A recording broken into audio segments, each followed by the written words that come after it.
nós fomos convidados há uns anos para trás, tem pouco tempo, não tem tantos anos não, para fazer uma apresentação, eu, Fernando e a Mariana, na Embaixada do Brasil, na Embaixada do Brasil em Paris. E tinha um evento, que eu não me lembro qual que era, tinham vários empresários brasileiros de vários setores, e nós íamos fazer um show lá. Fizemos um show, muito legal até.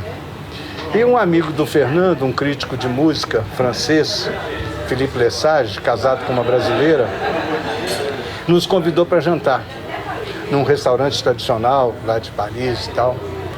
Fomos e a gente estava lá tomando uma e tal, e o pianista que tinha lá no restaurante começou a tocar uma música do Tom Jobim. E nós tínhamos tomado umas cervejas de tarde, dessas cervejas belgas, elas dão uma turbinada na gente assim. Aí eu falei com o Fernando, eu vou cantar. Aí levantei da mesa, em cima do piano tinha um microfone. Eu peguei o microfone e cantei o finzinho da música lá do Tom Jobim. Se não me engano, era Estrada Branca, uma música que eu adoro. Aí ele falou, você é brasileiro da onde, o pianista? Eu falei, eu sou lá de Minas Gerais. Ele falou, pô, Minas Gerais tem a melhor música do Brasil. Eu estive no Brasil durante 4 anos, estudei com Gilson Peranzeta, não sei o quê, eu adoro música brasileira. Aí Minas Gerais começou a tocar a Introdução de Travessia. Aí eu falei, ó, sabe quem está naquela mesa ali? O autor dessa música, Fernando Brant. Aí ele falou, o quê? Tal. Aí ele pegou o microfone e anunciou que o Fernando estava lá. Aí o restaurante inteiro bateu palma, ele falou, o autor dessa música, e ficou tocando Travessia. Aí eu fui lá na mesa, chamei a Teca, chamei o Fernando, chamei a Mariana, mas o Fernando não quis ir. Aí nós fomos lá pro piano e cantamos a música. Um microfone só, um passava pro outro e tal. Quando acabou, foi muito aplaudida a música e tal, e aí nós chegamos na mesa, estava todo mundo batendo palma. Aí, sentamos, aí jantamos, bebemos nossos vinhos e tal, e na hora de ir embora, quando o Fernando levantou, o restaurante inteiro começou a bater palma. Aí, a gente foi saindo do restaurante debaixo de palma, todo mundo batendo palma. E aí, quando chegou do lado de fora, tinha um toldo. Estava chovendo, cheio de gente, todo mundo começou a bater palma, sabe?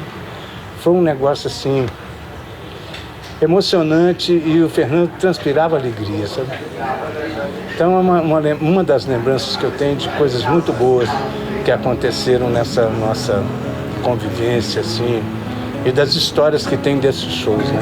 Mundo, vasto mundo, de onde eu vim. Sonhava o meu caminho. A primeira emoção forte que ele me provocou foi um misto de admiração e ciúme. Porque eu era o parceiro do Milton, até então o Milton não tinha outro parceiro. Nós fazíamos nossas músicas, era aquela história ali. Petit comité, eu e Milton compondo. Aí o Bituca resolveu abrir um pouco essa história, inclusive para arejar a criação. Então ele assim ofereceu uma música para o Fernando fazer letra. O Fernando já era nosso amigo, compartilhava ali daqueles momentos de criação. O Fernando falou, não, Bituca, eu não vou fazer isso não, eu nunca fiz isso na minha vida, não tem condição de fazer. Não sei, quem faz isso aí é o Marcinho, eu gosto de sentar do lado de vocês dois, ver vocês fazendo, mas eu mesmo não sei fazer, não. O Bituca, então, falou assim, mas essa música não é para eu fazer a letra, nem para o Marcinho fazer a letra.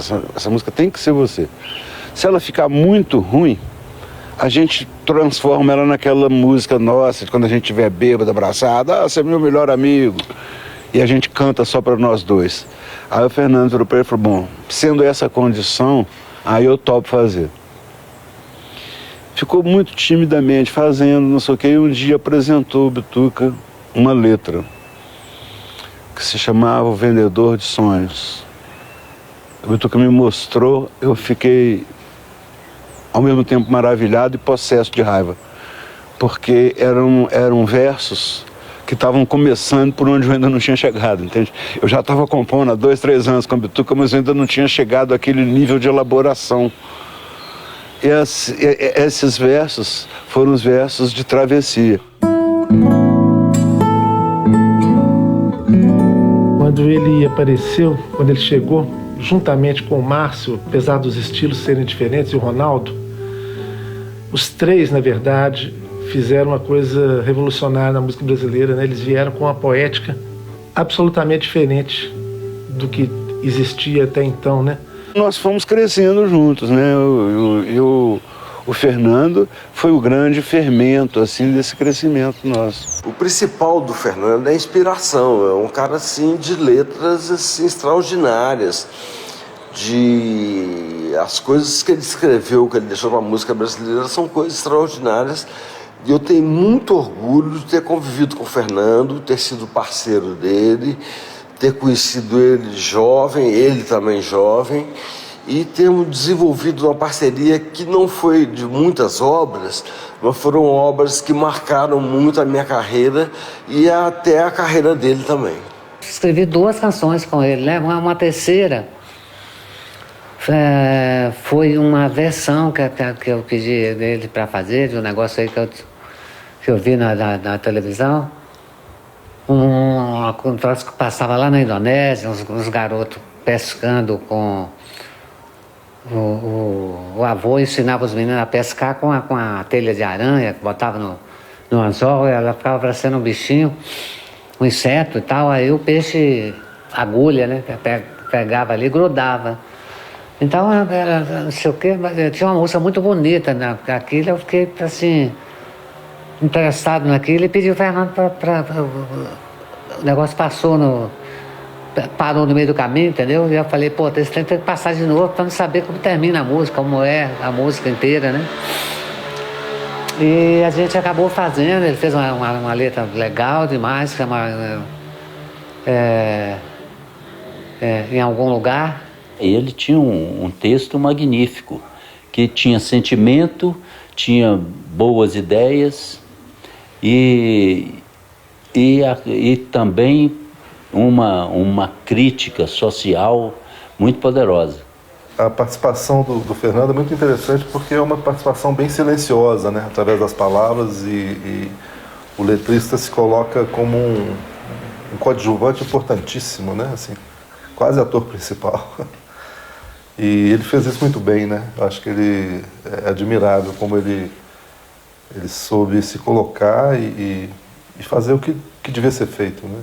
Eu acho que ele expressou muito do que uma geração sentia, né? E não era uma questão só política também, não, uma questão mesmo existencial, do porquê da vida mesmo. São questões muito profundas que ele propõe, né, nas letras. Eu acho que isso é uma coisa mais eterna, assim, não é uma coisa datada, né, daquele momento, que depois não tem nem como ter sentido mais, mas é uma coisa que fica mesmo para gerações aí. O Fernando agia, né, como poeta. Ele falava e era coerente com as coisas dele. E a obra dele, principalmente, né, é o legado maior, porque realmente era aquele tipo de cara que dizia o seguinte: o que acontece com uma criança, por exemplo, na Turquia, tem a ver comigo. Quer dizer, então ele se preocupava com o mundo inteiro. E aquilo estava nas crônicas dele, nas letras que ele fazia, né? O Fernando é um cara que, na hora que ele se sentava, né, numa mesa, a gente se encontrou, a maioria das vezes, em mesas de bar, né? E na hora que ele sentava na mesa, né, instantaneamente, sem ele fazer um gesto, sem ele falar nada, ele já concentrava a atenção nele, né? Ele era um cara essencialmente agregador, né? Ele chegava e sorria, né? Assim, o sorriso dele já te chamava para junto, né? Você chega, ô Fernando, e aí? Né? Como é que é? Ele não precisava falar nada. A gente se encontrava numa espécie de padaria, meio barzinho, que ficava em frente à casa dele. E foi a primeira pessoa que eu procurei para fazer um roteiro do espetáculo e, obviamente, convidar o Milton Nascimento para fazer a trilha. Então partiu tudo do Brant mesmo, sabe, a partir dessa conversa. E era o primeiro espetáculo do Grupo Corpo. Você imagina que se não fosse a generosidade dele, provavelmente o Corpo não existiria hoje. Eu penso que o Fernando não foi só estritamente um compositor. Ele foi um homem cuja inteligência e cujo caráter projetou a imagem dele com muito mais força e muito mais vigor, principalmente para as pessoas que tiveram, como eu, o privilégio de conviver muito próximo dele. Olha, eu acho que quando a gente o conheceu, a gente não conseguia nem entender como que a gente podia estar sentado com ele, conversando coisas corriqueiras, sendo ele o autor daquelas canções que a gente ouvia desde criança, que estavam no nosso, que tá no imaginário de todo mundo, mas no nosso muito, assim, na família e tal.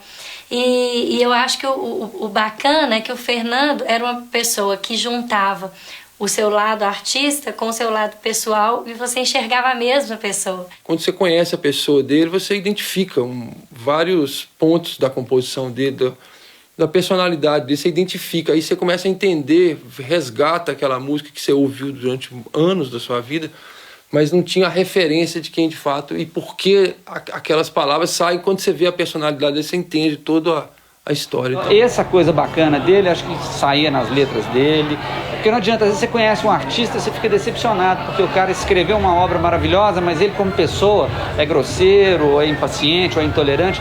Então acho que o artista tem que tentar ser um cara bacana, para poder fazer que a arte dele seja verdadeira, que as coisas bonitas que ele escreve sejam também na maneira dele de ser, com as pessoas, com o mundo. Então o Fernando era isso. Quando eu era moleque, minha mãe era diarista, ela ficava me levando pra casa da galera, assim, que ela não tinha com quem deixar a gente, né? Então ela levava pras casas que ela tava trampando. E eu me lembro muito daquele radinho de pilha tocando Milton pra caramba, assim. Acho que meu primeiro contato com o Fernando foi ali. E essa poesia dele marcou muito esse momento da minha infância, assim, também. Praticamente tudo que eu fiz tem o Fernando Brant, desde o comecinho da minha carreira, assim, desde 20 anos. Então, nos últimos 10 anos, né? Então é muito legal, porque eu cheguei a uma conclusão, assim, não tem como fazer música brasileira sem passar pelo Fernando Brant em algum momento, assim. Olha, acho que Fernando Brant talvez seja a entidade mais importante da música mineira, porque o Fernando, ele aglutina várias forças e, incrivelmente, né, pensar que um letrista pode aglutinar, mas eu acho que o papel dele, não só como pessoa, articulador e o poeta que ele era, torna ele uma das principais figuras da música de Minas Gerais de todos os tempos. O trabalho com arte, ele propicia essa coisa meio atemporal, né? O produto do que a gente cria é uma coisa que fica aí, no ar, pairando, né?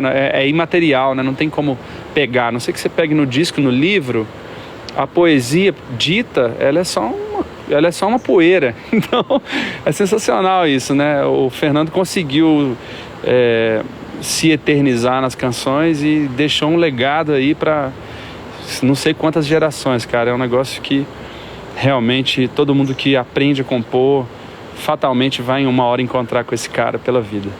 Porque acho que poucas pessoas no universo da música mineira merecem realmente tanto, fizeram tanto pela música mineira quanto o Fernando fez.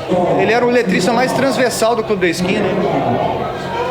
Ele tem músicas importantes com todos os compositores do clube, né? E, enfim, a atuação dele também como defensor dos direitos autorais, a questão do ABC, tem que ser valorizada. O maior legado do Fernando, para mim, o maior aprendizado para mim do Fernando é não desista dos seus direitos. Foi um cara muito bacana, sempre amigo, sempre sorrindo. Quando o Fernando foi embora, foram-se embora 50 anos da minha vida. Viraram assim um embaçado geral, sabe? A ponto de tornar qualquer memória dolorosa. Assim como o Martin Luther King, o Fernando Brant também tinha um sonho, o sonho da igualdade. Igualdade de direitos, igualdade racial, igualdade de gênero. Ele era um justiceiro. A lembrança que ficou é de uma pessoa muito amável, né? Muito gentil, um sorriso sincero o tempo todo. Né? Quando eu me lembro dele, o sentimento é de que não aconteceu nada, sabe? Que a qualquer momento ele vai abrir essa porta e vai chegar e nós vamos voltar a conversar e É a sensação de que ele está aqui mesmo. Travessia. Essa palavra nos oferece a possibilidade de nunca mais sermos tristes. É a extensão contínua da alegria. O Fernando sabe disso. Sabe de ruas aveludadas pelo musgo, sabe de cidades de ferro com meninos correndo atrás de bolas, de lugares, de homens de corações justos, onde o rio da vida corre natural. Suas letras estão aí, a cada ano, e ficarão pelo tempo. Seus versos, ousados no sentir, são verdadeiros, simples e transparentes como sua pessoa, conspirando pela travessia de todos os brasileiros. Fernando tinha uma paixão pelas filhas, pelos filhos, inequívoca, explícita, fratura exposta. Eu me lembro que eu fui à casa dos Brant no aniversário dele. Nós estávamos lá, aquela alegria imensa, aquela comemoração feliz. Quando chega a neta dele, ele ajoelhou para ficar na mesma altura da neta, para receber dela o abraço e o beijo.